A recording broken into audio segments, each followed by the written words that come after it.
యాదాద్రి దేవస్థానం సంక్షేమ బోర్డు తెలంగాణ ప్రభుత్వం ఏర్పాటు చేసింది. తర్వాత అనేక విమర్శలకు కూడా తావుతీసిన పరిస్థితి కూడా మనం చూసాము. దాదాపుగా ఒక నెల రోజుల పాటు వాటికి సంబంధించిన చర్చలే జరిగాయి. మరి ఒక్క అంశం కూడా ఇప్పుడు తెరపైకైతే వస్తున్న పరిస్థితి కనబడతా ఉంది. ఏదైతే యాదాద్రి బోర్డు ఏదైతే ఉంటుందో సంక్షేమ బోర్డునైతే ఆ ఏర్పాటు దాంట్లో మెంబర్ కోసము ఒక వ్యాపారి, హైదరాబాద్ సంబంధించిన ఒక వ్యాపారి దాదాపుగా ఒక నేతకి ₹1,00,00,000 కూడా ఇచ్చినట్టు కూడా తెలుస్తూ ఉంది. తనకి మెంబర్గా అవకాశం కలిగించాలి, తను దైవ సంబంధించిన సేవ చేయాలి అని అనుకుంటా ఉన్నాను, ఖచ్చితంగా నాకు అక్కడ అవకాశం కలిగించాలి అంటూ ఒక నేతను కలిసినట్టుగా తెలుస్తూ ఉంది.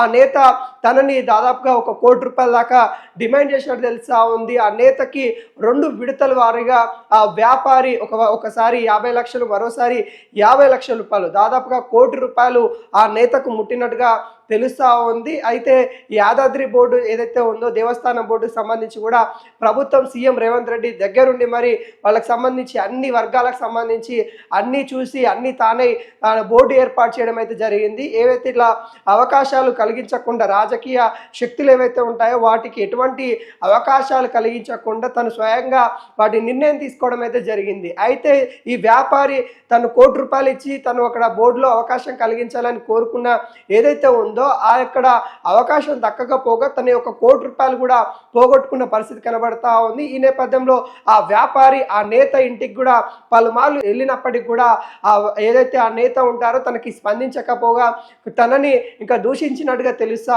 ఉంది. అదేవిధంగా మధ్యవర్తిగా ఉన్న వ్యక్తి దగ్గర కూడా వెళ్ళినట్టుగా ఆ వ్యాపారి చెప్తా ఉన్న పరిస్థితి కనబడతా ఉంది. తాను వెళ్ళి మరి ఈ నేత ఇలా చేశారు, మీరే కదా సాక్షులుగా ఉన్నారు, ఏదైనా చేయండి కదా అని ఆ ఒక మధ్యవర్తిని అడిగితే ఆ మధ్యవర్తి కూడా ఇప్పుడు ఏం చేయలేము, అంతా అయిపోయింది కదా, మరో విధంగా మీకు ఎక్కడైనా అవకాశం కలిగిస్తాము, ఉన్నత స్థానం కలిగిస్తాము అంటూ ఆ మధ్యవర్తి చెప్పిన పరిస్థితి కనబడతా ఉంది.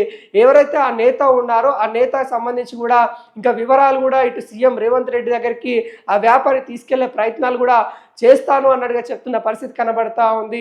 అయితే ఇలాంటి ఇంకా ఘటనలు కూడా కొన్ని వెలుగు చూసే అవకాశాలు ఉన్నట్టుగా తెలుస్తూ ఉంది. అయితే ₹1,00,00,000 ఏదైతే యాదాద్రి బోర్డు ఏదైతే దేవస్థానానికి సంబంధించిన బోర్డు సభ్యులుగా ఉండడానికి ₹1,00,00,000 ఇవ్వడానికి ఆ వ్యాపారి సిద్ధమయ్యారు, ఆ నేత కూడా తీసుకున్నట్టుగా తెలుస్తూ ఉంది. అయితే వీటికి సంబంధించి కూడా అధిష్టానం, కాంగ్రెస్ అధిష్టానం సీఎం రేవంత్ రెడ్డి దగ్గరే దృష్టి కూడా తీసుకెళ్లడానికి ఆ వ్యాపారి చేస్తా ఉన్న ప్రయత్నాలు అయితే కనబడతా ఉంది. అయితే వ్యాపారి కొంత ఆవేదన వ్యక్తం చేస్తూ ఉన్నారు. ఇటు పదవి రాలేదు, అటు పైసలు పోయాయి అంటూ ఆవేదన వ్యక్తం చేస్తూ ఉన్నారు. తన పైసలు తనకన్నా తిరిగి ఇవ్వాలి ఆ నేత అన్నట్టుగా డిమాండ్ చేస్తున్న పరిస్థితి కనబడతా ఉంది. పదవి ఇవ్వకపోయినా కానీ మరి నా డబ్బులు నాకన్నా ఇవ్వండి అన్నట్టుగా ఆ వ్యాపారి ఆవేదన చెందుతున్న పరిస్థితి కనబడతా ఉంది. అయితే దీనిపైన కూడా కాంగ్రెస్ అధిష్టానం సీరియస్గా ఉన్నట్టుగా తెలుస్తూ ఉంది. ఎవరు ఆ నేత, ఆ నేతకు సంబంధించిన డీటెయిల్స్ ఆ నేత నుండి కూడా వివరణ కోరే అవకాశాలు అయితే కనబడతా ఉన్నట్టుగా తెలుస్తూ ఉంది. ఆ నేతకు ఖచ్చితంగా ఆ వ్యాపారి ఎవరైతే ఉన్నారో ఆ వ్యాపారికి డబ్బులు ఆ నేత నుండి తిరిగి ఇప్పించే విధంగా ఇటు ఏదైతే అధికారులు కూడా కృషి చేయాలన్నట్టుగా ఇటు నేతలు కూడా కొంతమంది కోరుతా ఉన్న పరిస్థితి అయితే కనబడతా ఉంది. దీనిపైన కూడా కొంత యాదాద్రి దేవస్థాన బోర్డుకి సంబంధించి ఆ సభ్యుల కోసం అయితే ఆయన చేసిన ప్రయత్నాలు ఏవైతే ఉన్నాయో ఇక్కడ వివాదాస్పదంగా మారిన పరిస్థితి కనబడతా ఉంది. దీనిపైన ఖచ్చితంగా సీఎం రేవంత్ రెడ్డి ప్రభుత్వం కూడా స్పందించాలని ఆ వ్యాపారి కోరుతా ఉన్నారు. ఇటు సీఎం రేవంత్ రెడ్డి దృష్టికి కూడా తీసుకెళ్లడానికి ప్రయత్నాలు చేస్తున్నట్టుగా తెలుస్తూ ఉంది.